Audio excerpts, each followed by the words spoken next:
Bienvenidos a un episodio más de No es contra ti, es contra tu punto. Y el día de hoy tenemos a un invitado de lujo, un invitado que a mí me da mucho gusto presentarles. Es un invitado que ustedes mismos han estado pidiendo en una serie de episodios pasados, no solamente en el podcast, sino también en redes como Instagram, Facebook y TikTok principalmente.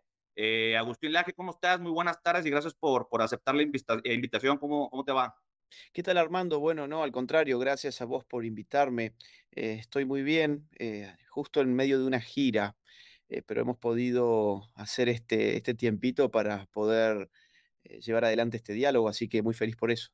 Te lo agradezco bastante. Y mira, quiero empezar con esto porque cuando busco a Agustín Laje en internet, lo primero que me sale es politólogo de ultraderecha. Me da algo de risa el término de ultraderecha porque pareciera que hoy no hay nada en medio, ¿no? O sea, te vas al progresista extremo, a la izquierda, al centro izquierda, pero ya no hay nada más y te mandan automáticamente al extremo, que es la extrema derecha. ¿Cómo te podrías identificar tú, Agustín, vamos a llamarle en una postura si es hasta adelante, pero si no, Mira, yo me considero una persona de derechas, punto final. Es decir, me da una sensación encontrada esto de extrema derecha, ultraderecha, que no solamente aparece allí en Internet, sino que los medios de comunicación hablan en esos términos. Y como vos bien decías, hoy, por ejemplo, gana un guerrillero unas elecciones, como es el caso de eh, Gustavo Petro en Colombia. O, por ejemplo, gana un personaje impulsado por gente vinculada a Sendero Luminoso en Perú, me refiero a Pedro Castillo, y la prensa te lo va a presentar como centro izquierda o como progresismo o como máximo le van a llamar izquierda, pero jamás, jamás, ni siquiera para un guerrillero, la prensa y el discurso políticamente correcto hablan de extrema izquierda o ultra izquierda. Todo lo que cabe dentro del extremo de lo ultra es aquello que se opone a la agenda hegemónica, a la agenda de las causas progresistas. Entonces, claro, como yo estoy en contra, por ejemplo, del aborto, o por ejemplo, porque soy crítico de la ideología de género, o porque he criticado en diversos libros el feminismo contemporáneo, ya me convierto en una persona de ultraderecha. Ahora, si vos le preguntás a cualquiera de esos periodistas y qué es ser de ultraderecha, ya no te lo pueden definir, son eslogans. Yo soy una persona de derechas que se ha formado en torno a diversas corrientes que me han aportado distintas cosas. He tenido una formación libertaria durante muchos años, abrevado cosas de distintas corrientes libertarias, desde, por ejemplo, al inicio de mi formación pasé por el randianismo, por el objetivismo randiano, o sea, me estoy refiriendo a la filosofía de la escritora ruso-estadounidense Ayn Rand. Después di un salto hacia la Escuela Austríaca de Economía, pero en lo que hace a la filosofía social y política, y me metí sobre todo en el pensamiento de Hayek. Después empecé a abrirme a otras escuelas que habitualmente se las denomina conservadoras, por ejemplo, algún autor como Roger Scruton, por ejemplo, como Michael Oakeshott, como Russell Kirk, distintos autores que han escrito desde distintas ópticas sobre distintos temas, Alan Bloom, incluso ciertos reaccionarios franceses. Entonces, ¿qué soy? Bueno, mira, yo no te puedo dar un término sumamente preciso porque estoy influido desde distintas corrientes. Ahora, todas esas corrientes son de derechas. Por lo tanto, lo más apropiado en este caso es decirte de qué soy de derechas. o sea, y te lo pregunto por lo siguiente, porque a mí me causa un poco de gracia que en México particularmente yo no veo una figura, vamos a llamarle, de lo que antigua o comúnmente se le conoce a la derecha, ¿no? Mm.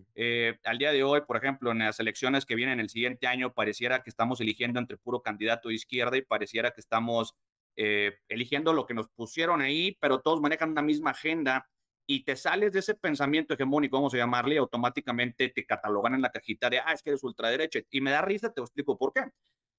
Hemos tenido foros nosotros en donde empezamos a hablar de la currícula de Lesi, donde hablamos de la identidad de género, donde hablamos de los nuevos libros de la SEP, donde hemos involucrado muchos temas de si se puede cambiar el sexo biológico o no. Y los primeros ataques que nos hacen, evidentemente siempre es blanco, privilegiado, panista, católico, transfóbico, bla, bla, bla, hay una Ujú, lista de istos y de apodos. Y mi primera pregunta es, no soy, o sea, no soy una persona religiosa, no ujú, soy una persona, no me considero blanco, bueno, pues eso es otra cosa. El punto es, como que te encierran en esa ujú, cajita y ya todo es eso, ¿no?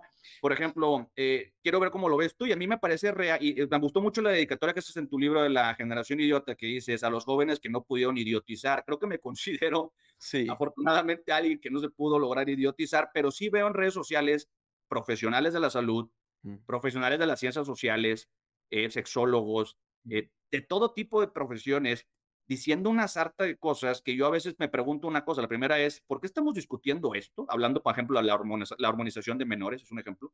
¿Por qué estamos hablando de esto seriamente? Y yo soy el antiderechos, yo soy el fóbico. Entonces, veo que todo hoy es líquido. ujú, La modernidad es muy líquida, todos los conceptos son líquidos, ya todo es todo. ¿Cómo ves tú ese tema? O sea, ¿cómo llegamos a que hoy todo sea así? bueno, porque la falta de verdad terminó siendo funcional al poder. La idea de que el poder genera verdad llevó a muchos a creer que la mejor manera para luchar contra el poder era deshaciendo la verdad.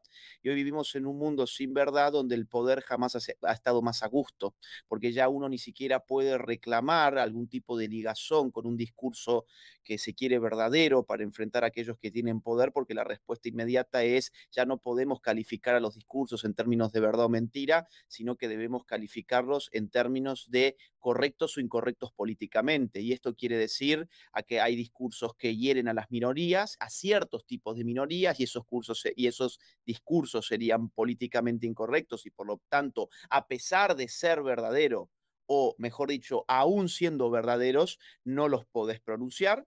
Y por otra parte, habrá otras minorías que quedarán fuera de la protección de ese marco de lo políticamente correcto. Y eso es lo que te lleva al mundo de la posverdad, que es lo que estamos viviendo hoy. Pero por otra parte, si todos estos temas han hecho tanta mella, si estos temas se han puesto en el tapete público con tanto énfasis, con tanta agudeza, eso no es casualidad, es que esos temas sirven a determinadas agendas. Por ejemplo, sirven a intereses económicos, cuando vos decís, pero ¿por qué estamos discutiendo si uno puede o no cambiar el sexo cuando está clarísimo que una operación de mutilación de genitales no te va a cambiar ningún sexo? Es decir, ¿por qué estamos discutiendo algo que ya sabemos que es obvio? Bueno, porque bajo la ficción de que el sexo se puede cambiar, hay muchas industrias que juntan, digamos, miles de millones de dólares. Por ejemplo, la industria de las hormonas sintéticas, de los bloqueadores hormonales, por ejemplo, la industria de las cirugías de reasignación de sexo. Bueno, son muchas las industrias que realmente han visto su negocio crecer desde que la gente se ha puesto a discutir esto y que además se impuso una creencia, la creencia de que el sexo se podía cambiar como el color de la camisa. O, por ejemplo, el caso del aborto, que es otro de los temas de agenda.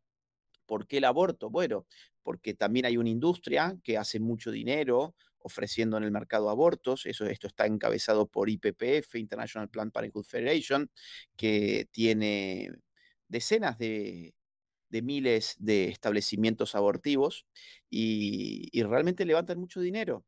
Tanto que lo que necesitan es financiar militancia abortista para que vayan logrando una legalización en el resto de los países, porque cada país que legaliza significa una apertura comercial, una apertura a nuevas fronteras del mercado.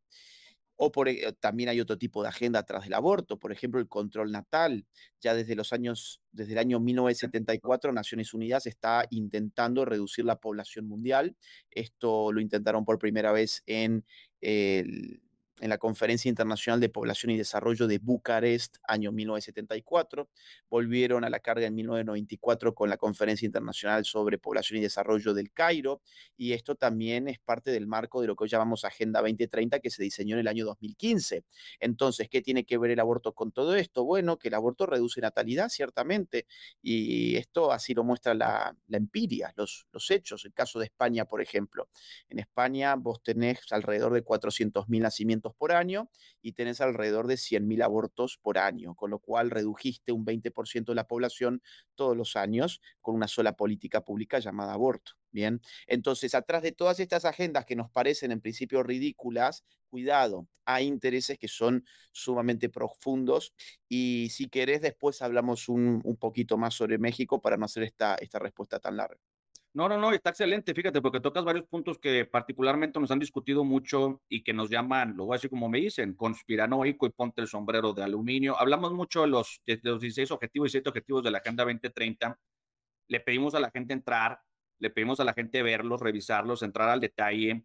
Hemos puesto sobre la mesa muchas veces el tema, sí, la agenda del aborto, la agenda de la ideología, la agenda del ESI, la agenda de todo. Hemos visto lo que pasa en Holanda, lo que pasa en países nórdicos, cómo empieza ya todo ese tema y luego acaba en Estados Unidos y termina para acá. Y mencionas un punto muy importante, que es todos los caminos nos han llevado a IPPF, Mm, casi siempre ujú. nos lleva allá.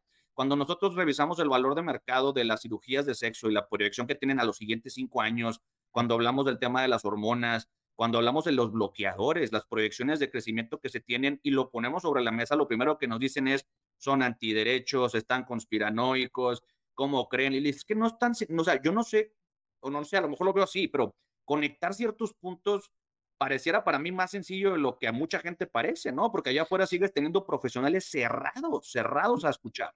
Mira, lo que estás diciendo es muy importante porque revela otro tipo de palabras que se utilizan en el discurso público y recién mencionábamos al inicio una de ellas, sos de extrema derecha o sos de ultraderecha. Si no coincidís con toda esta agenda que se ha impuesto, entonces debes ser de ultraderecha o de extrema derecha. Bueno, de la misma forma hay otro tipo de palabras como los que vos mencionaste recién, conspiranoico. ¿Qué sería ser conspiranoico? Em, Conspirar es una palabra que viene de conspirare, o sea, de respirar juntos. La conspiración alude a aquello que es secreto, respiramos juntos en silencio, ¿no? O mejor dicho, en voz baja, porque estamos eh, elucubrando un plan secreto. La idea de que la política no tiene vinculación con el secreto es uno de los grandes absurdos del siglo XXI.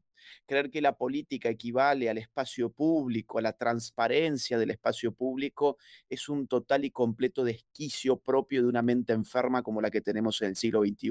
La política siempre ha sido secreto, siempre ha sido conspirar, siempre ha sido planificar en silencio, planificar en voz baja, siempre ha tenido que ver con movimientos que intentamos que no sean anticipados por los enemigos.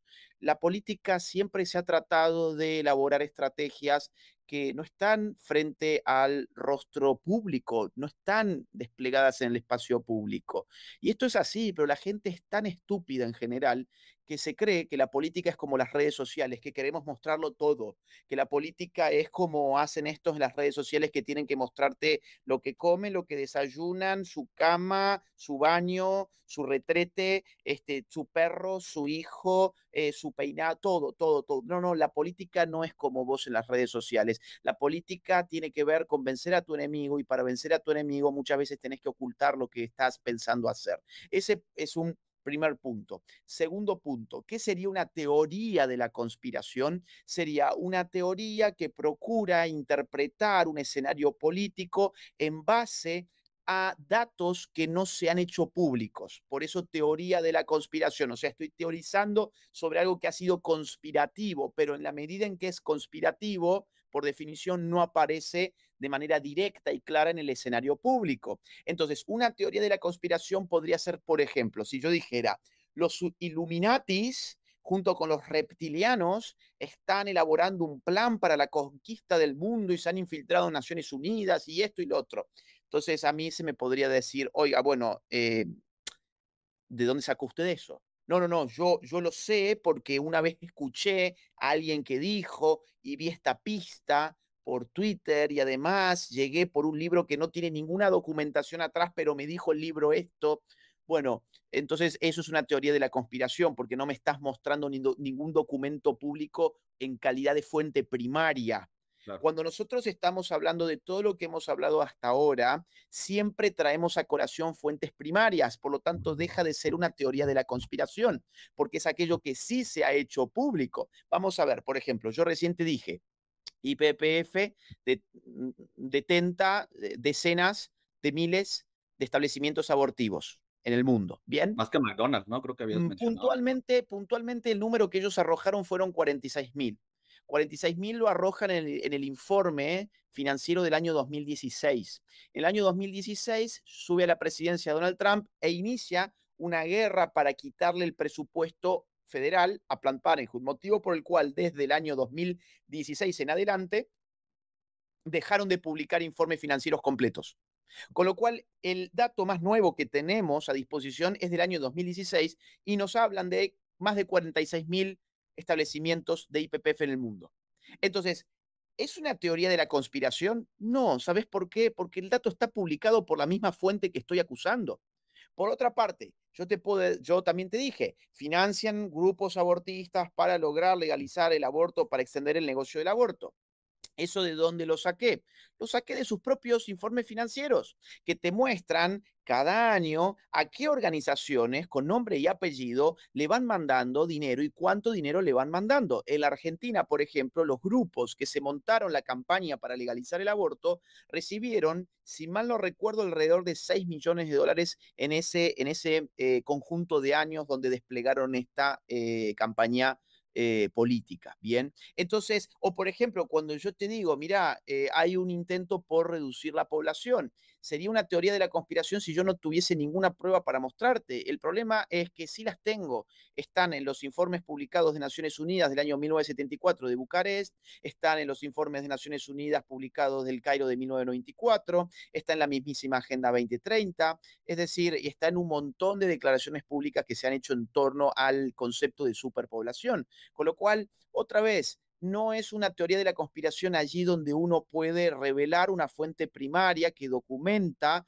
el punto que uno quiere hacer. El problema es que hay mucha gente muy perezosa que le da mucho miedo pensar que no tiene el control de las cosas. Hay gente muy perezosa que dice, yo no puedo enfrentarme a la realidad de que hay malos intereses en el mundo, que hay gente que tiene realmente mucho poder en el mundo, que hay ciertas planificaciones sociales y políticas de las cuales yo soy ajeno. Por lo tanto, cuando alguien venga a mostrarme todo esto, yo ya tengo preparado para protegerme a mí psicológicamente una respuesta, y esa respuesta es, eso es una teoría de la conspiración. O sea, prefiero cerrar los ojos a eso que me estás diciendo, porque cerrar los ojos me permite vivir a mí una vida quizás más alegre, digamos así, o más tranquila, o más Exactamente. perezosa, me gusta más esa Disfrazando palabra. un poco la realidad, ¿no? Más que nada, Exacto. disfrazando la realidad. No, y fíjate que me llama mucho la atención lo que dices porque, em, por ejemplo, nosotros he visto muchos videos, por ejemplo, el Foro Económico Mundial, Mm. la cantidad de cosas que han dicho ahí y que la gente cree que es mentira. Y le digo, es que lo estás viendo en un video donde Schwab está diciendo A, B, C, o donde Yuval no habla de la ingeniería genética acá, acá y acá.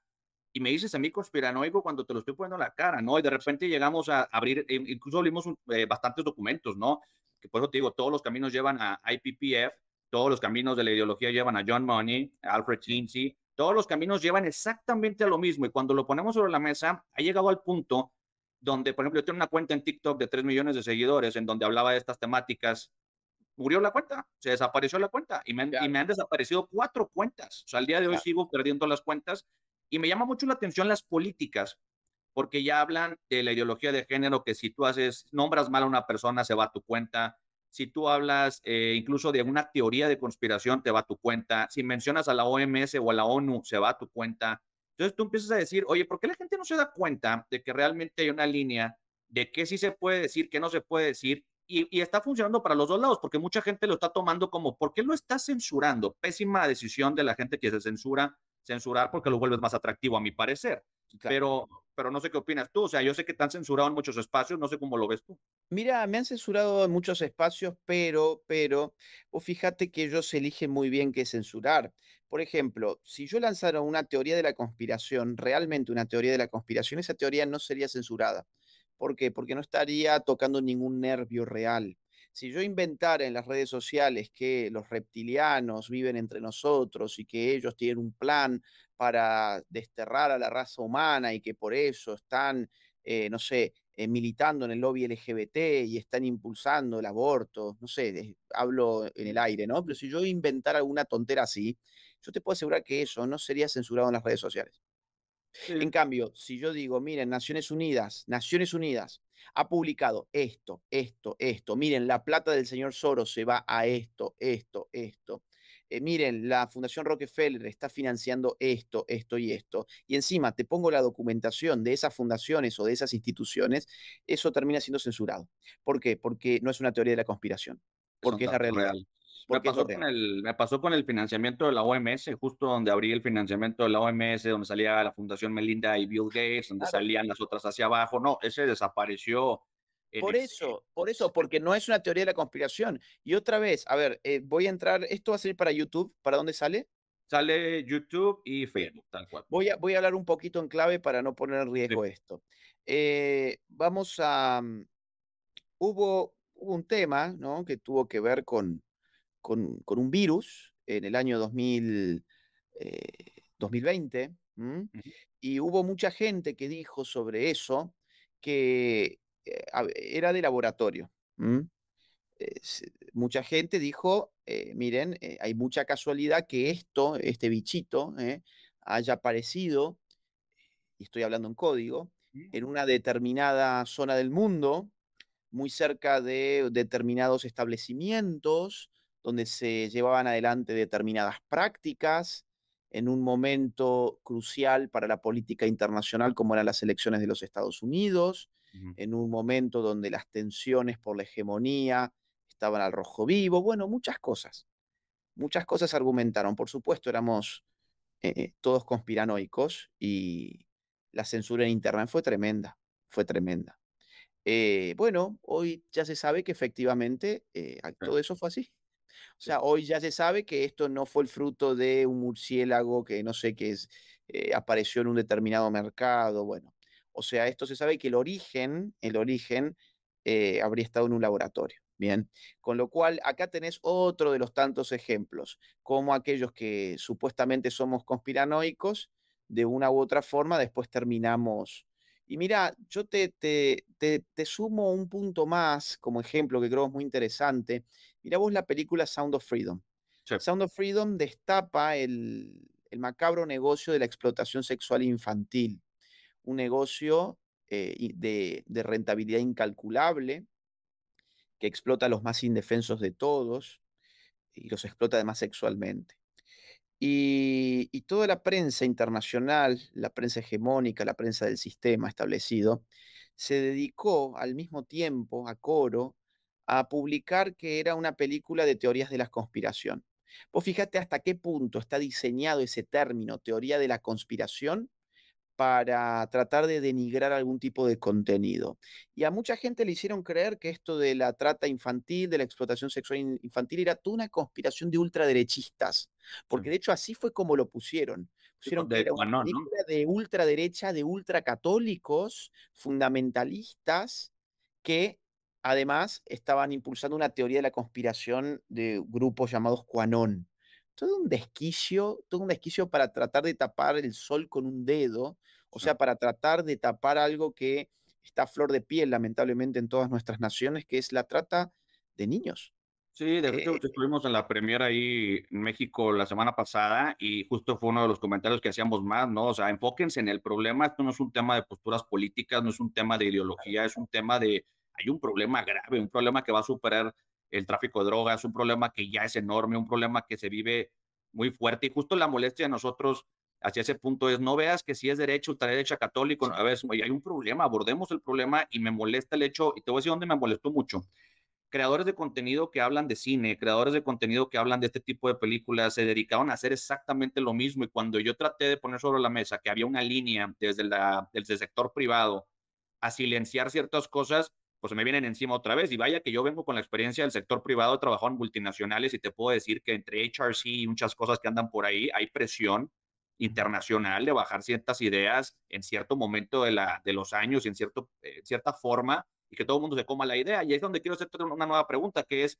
cuando hablamos de ideología de género, la primera respuesta es la ideología de género no existe. Eso lo inventaron los católicos en los noventas para bla, bla, bla. Y ya sé que es el argumento típico de siempre. Mm. Nosotros siempre volvemos al Instituto John Hopkins, volvemos al John Money, volvemos a toda esta gente y de dónde arranca todo esto y que al día de hoy lo siguen citando. Ujú. ¿Tú qué opinas de esto? O sea, el término ideología de género, ¿por qué dicen que no existe como tal o por dónde viene esa postura? Bien, a ver, antes que nada, dijiste algo también muy interesante que es de la presión que tienen la gente del cine. Sí, efectivamente, es decir, vos fíjate, por ejemplo, las reglas para poder ganarte un Oscar. Ahí estás explícito, o sea, si no sos inclusivo, si no levantás la bandera de la diversidad, si no tenés tal tipo de staff, tal tipo de minorías representadas así o de esta otra forma, entonces vos no podés ganarte un premio de la academia. Y ni hablar en términos de becas, por ejemplo, hay otros tipos de sistemas de cine de otras naciones, como puede ser España o Argentina, donde es el Estado el que beca a los cineastas, el que financia, subsidia el cine nacional. Y bueno, también están seleccionando políticamente cuáles son las películas que deben salir por el tipo de discurso que tiene. Ahora bien, vamos al punto sobre ideología de género. Bueno, ¿por qué se dice que la ideología de género no existe? Porque asumir que el género sería una ideología constituiría una muy mala propaganda para aquellos que la promueven, porque la ideología siempre es algo particular, es algo propio de un grupo muy específico, muy delimitado, que no tiene por qué ser ampliamente compartido. Las ideologías políticas son siempre parciales, por eso constituyen partidos. Los partidos no son el todo, son una fracción del todo. Y cada partido tiene una ideología asumiendo que la tiene. Ahora, cuando decimos el género es una ideología, estamos haciendo referencia a que es un conjunto de ideas que detentaría un grupo, una fracción específica de la sociedad, pero que no estamos todos obligados a compartirla. El tema es que como la ideología de género es totalitaria, ella misma no puede asumirse como ideología, sino que tiene que asumirse como totalidad universal. O sea, la ideología de género sería una especie de verdad revelada, algo que está mucho más allá del discurso ideológico. Por lo tanto, acá la pregunta es, ¿qué es una ideología? Para poder decir, ¿el género es una ideología o no es una ideología tal como se nos presenta hoy? Hay que responder qué es una ideología. Y el problema con la palabra ideología es que es un término multívoco, o sea, admite muchas voces, o sea, es un término complejo que varía mucho según las escuelas o las disciplinas o incluso los autores que uno vaya a tratar. Yo te diría, para simplificar la cuestión, que hay dos grandes acepciones de la palabra ideología. Entiendo que hay más, pero así en términos generales, tal como nosotros utilizamos la palabra ideología mayormente en el siglo XXI, admite en términos muy amplios dos acepciones. Una de ellas tiene que ver con la idea de que la ideología es lo que se opone a lo real. La ideología es aquello que mistifica la realidad. Esta acepción de ideología es, por ejemplo, una acepción marxista de ideología. Marx en la ideología alemana se pelea con un montón de filósofos alemanes atribuyéndoles tener un pensamiento ideológico, o sea, un pensamiento que no da con la verdad, sino que invierte la verdad. Y allí él utiliza una imagen que es la de un espejo que a uno le devuelve patas para arriba, ¿no? O sea, ¿qué hace la ideología? Invierte lo real, mistifica lo real, empaña, complica lo real. Esa es una acepción de ideología, podemos decir una acepción, si querés, epistemológica. Luego hay una acepción politológica, que es la otra gran acepción a mi juicio, y es que ideología es un sistema de ideas que sirven para catalizar la movilización política de un grupo en la sociedad. Bien, entonces, por ejemplo, cuando hablamos de la ideología de tal o de cual partido político, estamos pensando en ideología en esos términos, en un conjunto de ideas que a ese grupo que llamamos partido político le sirve para movilizar su acción, para orientar su acción política.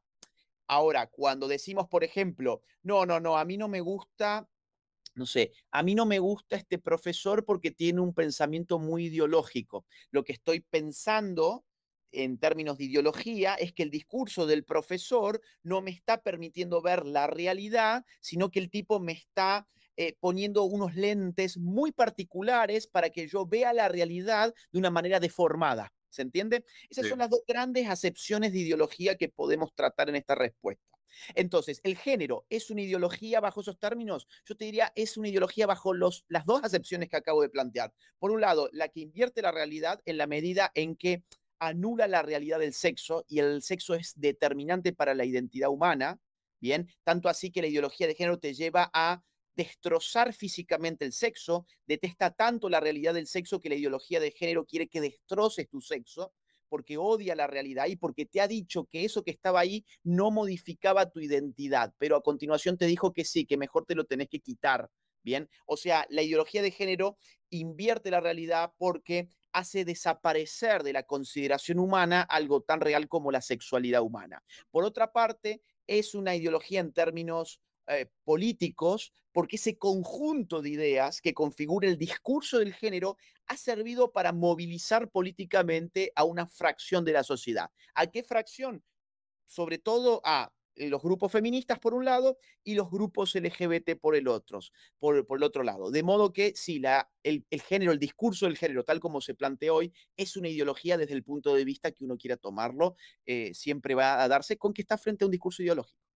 Fíjate que me genera, hago varios clics ahorita con lo que dices porque lo veo mucho con el tema ahora de la famosa perspectiva de género, por ejemplo, en donde pareciera que la academia mide todo con los mismos lentes. O sea, pareciera que a toda la gente que estudia ciencias sociales le dicen, quiero que veas la vida con estos lentes y ya se llama constructo social. Entonces, todo es un constructo social y hay que verlo aquí. Entonces, todo lo analizan con las mismas herramientas, de la misma manera, de la misma forma y se citan entre ellos, que es lo más peligroso para mí, porque cuando discutes con alguien que es psicólogo, que es sociólogo, antropólogo de esta corriente de pensamiento, pues te cita 4 o 5 papers que son citados por otras personas que piensan igual y al final de cuentas es un círculo vicioso en donde todos están citando, diciendo las mismas cosas, pero la realidad es que nadie está refutando a nadie.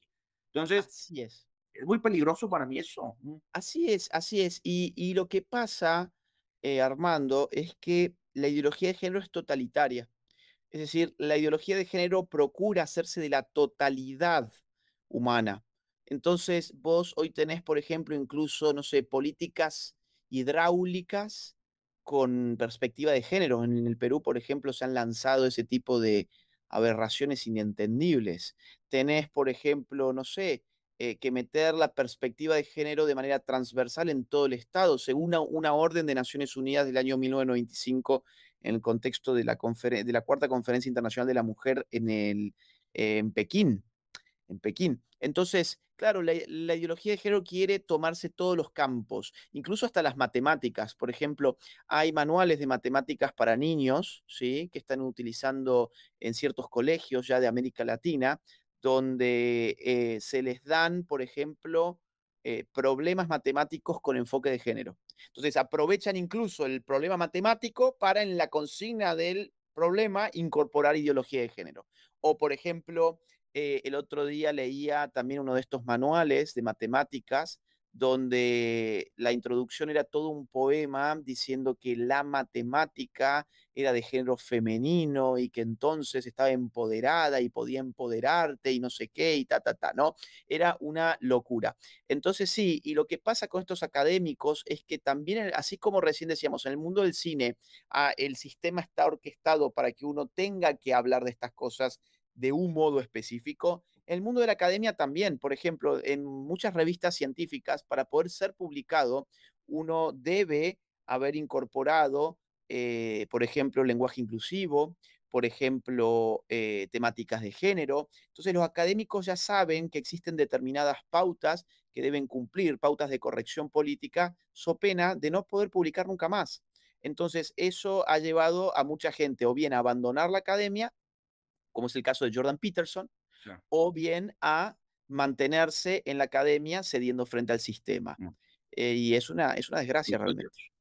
No, y mira, y quería tocar otro tema contigo, pero creo que lo podemos discutir después, que es, yo veo un ataque ridículo hacia la masculinidad y el concepto de familia en general. O sea, el concepto de familia lo quieren destruir, eso me queda claro, ¿no? Pero he visto últimamente, yo empecé haciendo contenido para hombres y empecé a ver todas estas nuevas tendencias de las nuevas masculinidades. O sea, ahora resulta que es un manual que las feministas nos dicen cómo comportarnos y cómo ser, pero empiezo a ver nuevas masculinidades por todos lados, empiezo a verlo en la educación, empiezo a verlo integrado en libros de la educación pública para infantes.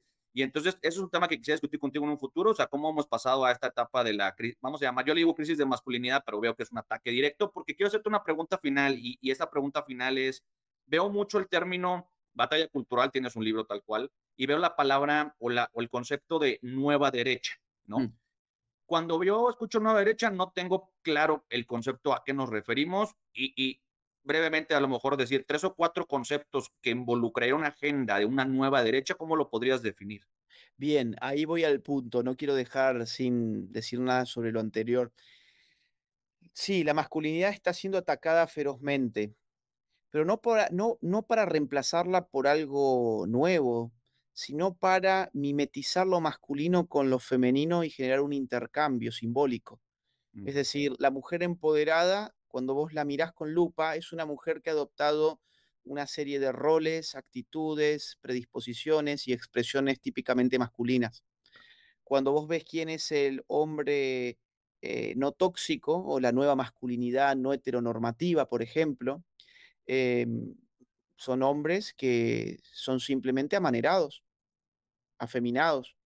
Por ejemplo, se ha impuesto la idea a través de revistas de moda y a través de la prensa en general de que para ser parte de la nueva masculinidad no tóxica, uno tenía que abrirse a la posibilidad de utilizar vestidos, ¿no? mm, Y entonces ahí te encajaron a Bad Bunny usando su vestido, a Harry Styles utilizando su vestido, incluso un tutú rosado para una revista de moda, etcétera.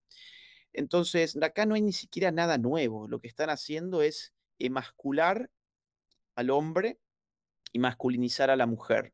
No hay más nada que eso, más allá de eso, no se está inventando nada, nada como tal. Ahora, y sí, y claro que hay muchos mecanismos de ataque, muchos. Daría, creo, para toda otra entrevista, pero son muchos y empiezan desde el colegio. Te pongo solo un ejemplo, en Costa Rica, mientras gobernaba el PAC, o sea, hace algunos años, en los colegios por currícula escolar le decían a los chicos que la violencia en el país se explicaba a partir de 3 factores causales. Número uno, microtráfico de drogas. Número 2, segregación urbana. Y número 3, un factor de tipo cultural, la masculinidad. Te lo estoy citando textualmente. sí. Es decir, lo que le están diciendo a los chicos desde la más tierna infancia es que hay algo llamado masculinidad que genera violencia y que por lo tanto para poder acabar con la violencia en el país hay que acabar con la masculinidad. Por lo tanto, si sos varón, podés seguir siendo varón, pero no seas masculino. Ese es el tipo de juego, ese es el tipo de confusión. Ahora, pasando al asunto de la nueva derecha, mira, vamos a ver. Hay mucha gente que ha criticado este concepto porque dicen, bueno, es que no tiene nada de nuevo o es que pasa que es una mezcolanza entre posiciones que no son articulables. Bueno, vamos por partes. ¿Qué sería una nueva derecha? Una nueva derecha, tal como yo la planteo, por lo menos en el libro La batalla cultural, que es un libro que me tomó muchos años escribir, pero que finalmente fue publicado en el 2022. Una nueva derecha sería una articulación política entre sectores libertarios, sectores conservadores y sectores patriotas. También les suelen llamar sectores soberanistas o algunos les pueden llamar nacionalistas. Bien, entonces vamos a ver el punto porque son muchos términos. ¿Qué es el libertario? ¿Quién es el libertario? Esto va a ser muy simplificador, pero yo lo voy a poner de modo que un público muy amplio pueda darse una idea. ¿Sí? Un libertario es aquel cuyo valor cardinal es la libertad individual, libertad entendida como no coerción, o sea, como un ámbito de acción que está sustraído del uso de la fuerza de un tercero. El que mayormente utiliza la fuerza y no solamente la utiliza, sino que la utiliza legalmente y legítimamente en principio sería el Estado. Por lo tanto, aquel que mayormente puede quitarle la libertad al individuo es el Estado para la concepción libertaria de lo político. ¿Bien? ¿En qué cree el libertario? El libertario cree en la libertad individual y cree que aquel que mayormente pone en jaque la libertad individual es el Estado. Bien. El conservador. ¿Quién es el conservador? El conservador es el que comprende que las cosas más importantes de nuestra vida han tomado mucho tiempo en poder construirse, pero que tomarían tan solo un solo segundo en poder destruirse. Por lo tanto, el conservador mira hacia atrás en la historia y ve una sociedad en plena evolución, una evolución donde las generaciones se van pasando la antorcha y van transmitiéndose costumbres, tradiciones, valores, normas, lenguajes, mitos, ritos, historias, y todo eso es lo que sirve como base de nuestra existencia social. ¿bien? Entonces el conservador es muy respetuoso con toda la herencia cultural porque cree firmemente que nuestro estilo de vida está condicionado por algo que no hemos elegido conscientemente, que es nuestra cultura. Y que cuando aparece alguien que te dice toda esa cultura es mala y tenemos que destruirla y tenemos que rehacerla, el conservador dice, cuidado, acá estoy frente a un verdadero peligro. ¿Bien? Ok. Se va entendiendo. Sí, En sí, sí. tercer lugar, ¿quién es el patriota? O también lo podemos llamar soberanista, o en determinados lugares se le dice nacionalista. Bueno, el patriota es aquel que defiende la soberanía de su nación, entendiendo por soberanía el poder de decisión último sobre el territorio que configura la entidad estatal. O sea, ¿quién decide en México? La nación mexicana. ¿Quién decide en Argentina? La nación argentina. Y esa nación se ha construido también al calor de determinadas lealtades, historias, luchas, bien, símbolos, una bandera, un himno, mártires, patriotas, bien. Entonces, ¿dónde está el problema? ¿Dónde está el peligro para el patriota cuando ve que esa soberanía, o sea, que ese poder de decidir sobre mi nación, está siendo trasladado a usinas de poder no nacionales? Mm, Por ejemplo, organismos internacionales o, por ejemplo, otros estados. Bien, entonces, estos son los tres grandes grupos que pueden conformar una nueva derecha, pero cuidado, acá viene el punto que es clave entender. No todos los libertarios pueden conformar una nueva derecha. ¿Por qué? Porque dentro de los libertarios tenés un ala progresista que está a favor del aborto, de la ideología de género, del feminismo, de los lobbies LGBT, y entonces eso ya no puede ingresar. ¿Por qué? Por un lado, porque hace cortocircuito con el resto de las demandas de la derecha.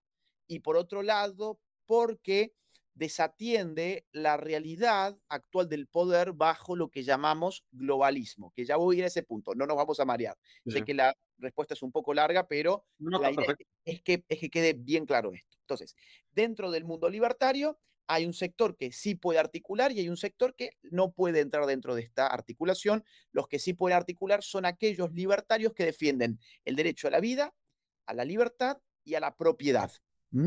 Ok. En ese orden. Entonces, por ejemplo, un libertario conocido por todos, Javier Milei. Javier Milei constantemente dice, defiendo el derecho a la vida, a la libertad y a la propiedad. Por lo tanto, él está en contra del aborto porque daña el derecho a la vida, está en contra de, por ejemplo, los lobbies de ideología de género porque dañan la libertad individual. ¿Qué tipo de libertad? La libertad de educar a mis hijos en mis propios valores, la libertad religiosa, la libertad académica, la libertad de expresión, la libertad política. Hay muchas libertades que hoy están en jaque bajo ese discurso. Entonces, un libertario de ese estilo, podríamos llamar un libertario conservador o un paleolibertario, sí puede entrar en esta ecuación de nueva derecha. Vamos a los conservadores. Dentro de los conservadores tenés un ala muy religiosa que confunde la política con la religión. Y tenés otra ala más tolerante, más abierta, más plural, que dice, oigan, una cosa es la religión y otra cosa es la cultura en términos más amplios. Ujú. La cultura del siglo XXI no está demarcada al 100% por la religión. Bien, es claro que tenemos herencias del, de la civilización cristiana como tal, claro, claro que las hay, pero eso no implica que yo tenga que militar una iglesia. Entonces, dentro del sector conservador tenés aquellos que hacen batalla cultural pero militan iglesias y tenés aquellos que hacen batalla cultural en un sentido estricto. Bien, pueden reivindicar la cultura cristiana, pero en el momento que dicen, no, no, no, no, lo que realmente vale es la Iglesia Católica y los protestantes son unos herejes, o cuando dicen, o al revés, o no, lo que valen son nosotros porque nos basamos en las Sagradas Escrituras y ustedes han inventado y le rezan a las imágenes, ahí ya no hay batalla cultural, ahí hay batalla religiosa, que es otra Religioso. cosa. Bien, entonces dentro del sector conservador, aquellos que están mucho más preocupados por llevar adelante una evangelización en el marco de una iglesia determinada, y ellos no pueden tener conciencia política, por lo tanto no pueden estar dentro de una ecuación política, porque Ya. no han podido pensar la política por fuera de una estructura totalmente religiosa. Y eso genera después a la larga muchos problemas. Por lo tanto, dentro del sector conservador son los conservadores populares, digamos así, o los conservadores pluralistas, los que están abiertos a esa articulación y los otros lamentablemente no. Y en el caso de los patriotas, nuestro tercer grupo, hay patriotas que confunden el amor por la patria con el amor por el Estado y creen que la nación se regocija en sí misma cuanto más gigante es el Estado. Confunden la nación y la patria con el Estado, que son en verdad cosas muy distintas. Y confunden además el poder del Estado con el tamaño del Estado. Hay muchas veces, y en la mayoría de las veces, el Estado es más poderoso cuanto más reducido es. ¿Por qué? Porque es más ágil y más eficiente para cumplir aquello que sí debe cumplir y le da a la sociedad civil aquello que la sociedad civil tiene que cumplir. Entonces, los patriotas estatistas, aquellos que aman al Estado y confunden el amor por la patria con el amor por el Estado, ellos no pueden entrar en la ecuación. ¿Por qué? Porque son muy propensos al socialismo. Son muy propensos al socialismo. En cambio, los patriotas que tienen una clara división entre la patria y el Estado, ¿bien? Y que además desconfían de muchas cosas que puede querer hacer el Estado respecto de la patria, ahí esos patriotas sí que pueden articular. Entonces, ¿qué es la nueva derecha? Es la articulación de conservadores no inmovilistas, libertarios no progresistas y patriotas no estatistas. Ok, ¿Esto ha existido anteriormente?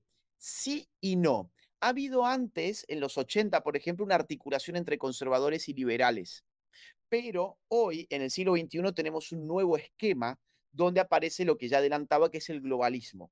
Ya no solamente nos estamos enfrentando contra un Estado-nación que nos quiere restar libertades, sino que por encima del Estado-nación empiezan a configurarse nuevas usinas de poder supranacional, le hace organizaciones internacionales, ONGs, Naciones Unidas, etcétera, que entonces empiezan a complicar nuestra libertad individual, hacer ingeniería social y disminuir nuestra soberanía nacional. Por lo tanto, ahí tenés tres factores clave que permiten una articulación entre estos tres grupos. Y lo otro que quiero decir es que la nueva derecha, ya no pensada doctrinariamente, o sea, en términos de ideologías políticas, sino pensada en términos de el estilo político, también es nueva y en esto es muy nueva. Por primera vez, la derecha, este tipo de derecha, es una derecha popular, es una derecha que encuentra más asidero en las clases bajas y no ya en las clases altas.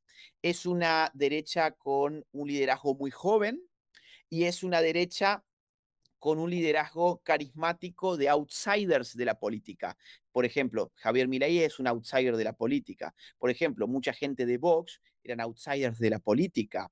El señor Abascal, si bien había tenido alguna militancia política previa, pero no era un miembro del poder establecido de la cosa política en España. O, por ejemplo, no sé, un tipo como Fabricio Alvarado en Costa Rica, era un periodista que se metió a hacer política de derechas. O, por ejemplo, ¿Bukele entraría ahí? López Aliaga en Perú era un empresario, Donald Trump, un empresario, ¿no? Entonces, fíjate vos que hay muchos factores por los cuales podemos llamarle este tipo de derecha nueva derecha, y es el término por lo menos que yo he adoptado. No, no, y me encantó la explicación. Creo que es justo lo que quería para que la gente escuchara sobre este término, en qué consiste y todo.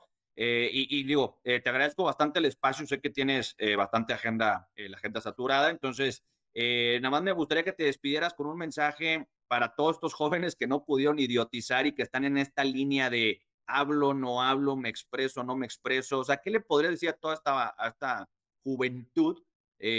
Súper rápido, si quieres, pero nada más Sí, sí, para que lo sí, con lleven, ¿no? gusto. No, no, con gusto. Mira, yo me he dado cuenta que el miedo a hablar tiene que ver, en general, con dos cosas. Puede haber otras, pero en general tiene que ver con estas dos cosas. Por un lado, por ser rechazado por digamos, por los grupos a los que uno pertenece, ¿no?